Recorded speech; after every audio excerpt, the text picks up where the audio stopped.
Good morning, everyone. I'm Alex. And I'm Anna. So Alex, how's your week going so far? It's been going well. How's yours? Pretty good. I'm ready for it to be over. Moving on to announcements, tomorrow, Thursday, there will be no advisory, so no need to bring any food. However, if you do, please drop it off at the BTVN room. Good one, Alex. Instead, we'll be watching the teaser for the middle school musical Spam-A-Lot. Here's a great piece about it, so let's check it out.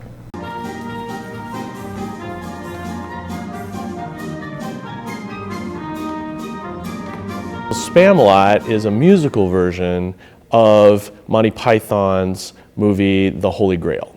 And so Eric Idle, many years after the movie, went to all of his Monty Python friends and said, "Hey, I think we could take this show to Broadway." And they're like, "Okay, try." So he wrote a few more songs, and they did. It was really successful on Broadway and in London and on a tour.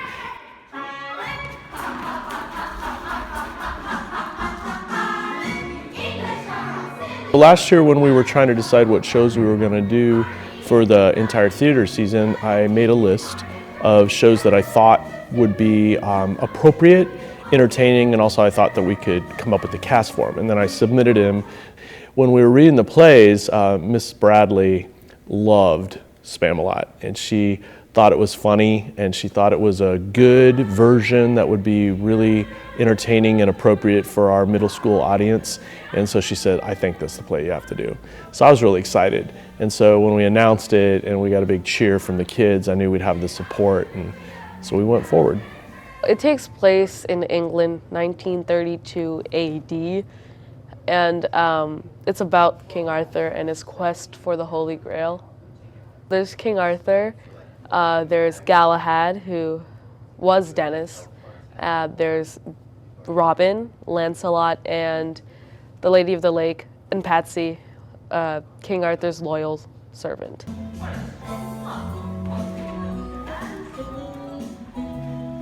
Keeping all of the great funny jokes from the original movie, some really, really clever songs, and then it includes things from Monty Python that they did on their TV show and from some of their other movies as well. And so kind of all that put together makes Spam-A-Lot. I had to watch the movie, of course. I had to watch the movie. I had to look up the Broadway show, because what's so cool about this musical is because it's so iconic, you really have to stylize everything. Some things have to be exactly the way they were in the movie or exactly they were in the Broadway musical. So I kind of take those ideas and then come up with my own to kind of mix and match. And then during rehearsals, when we kind of learn the dances, it's really cool because you get a mixture of kids who've danced before and then some who have never taken a step in their life. So it's really neat to get them on stage and actually go through specific steps.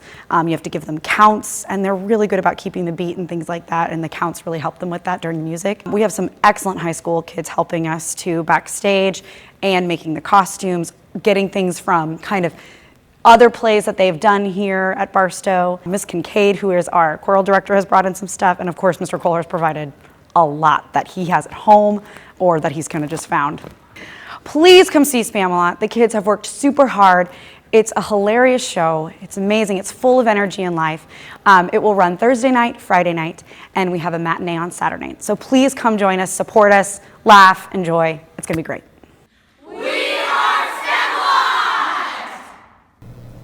What a great piece. Are you going to go see it? Of course, and I can't wait to see the teaser to find out what it's all about. On to some other news. If you are interested in playing baseball this year, please go to Mr. Thurman's room during today's flex. Alex, isn't it great that Mr. Thurman's back? I'm so happy for him and his new addition to his family. But yeah, it was weird not seeing him around. You know what else I've noticed? What? The new TV in the dining hall. Remember when the photos disappeared and the TV showed up wrapped in packing material? I do. What's the story behind that? Well, last week I caught up with Mr. English to tell us more about it. So I'm sure many of you have noticed some changes to the wall here in the dining hall. First off, with the television, our goal here is to provide a opportunity for our faculty and staff, our community members to post information, to make information available to students, so we can put things like our school menu, we can put things like upcoming events on the screen, kind of like we have at the front of the upper school. We also want to use this for meeting spaces. Whenever our Parents Association or our Booster Club uses the space for their meetings, if they have a need to show a presentation, to watch a video, they can use that screen as well. Our after-school program can make use of the screen to show movies. So there's a lot of variety of uses that the screen will bring for us. What is missing are the pictures that used to be there. And I want to assure you all that they haven't disappeared.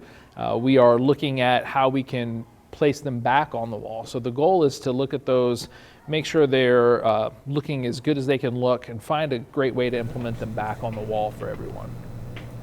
I'm glad they're putting the pictures back on the wall. Me too. It's always fun to look at them while you wait in the lunch line. Now here's Alexi with the news from outside of school. Thanks, Alex. I hope everyone is having a great day. Let's jump straight in.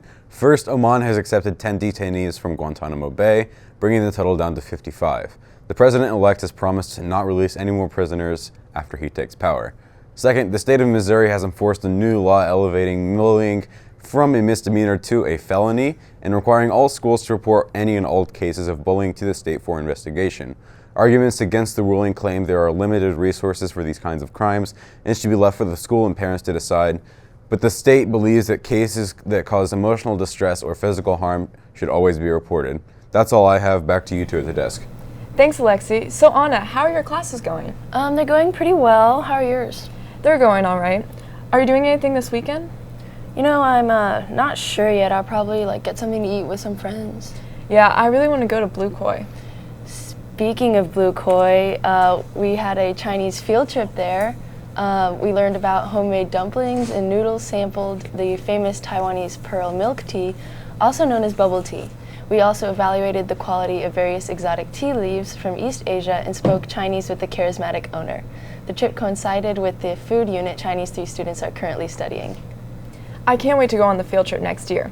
Speaking of Chinese, if you're interested in applying to the Chinese, French, or Spanish National Honor Society, there are meetings during Flex in Mr. Payne's, Madame Yvard's, and Profe Marvy's room for more information about the application process. And one last announcement for today. The varsity boys basketball team will be competing in the St. Thomas Aquinas basketball tournament. They will play Thursday at 3. In addition, they will play Friday and Saturday, but the times are to be announced. Hope to see everyone out in support. Well, that's all for today. I'm Alex. And I'm Anna. Have a great day, Varsto.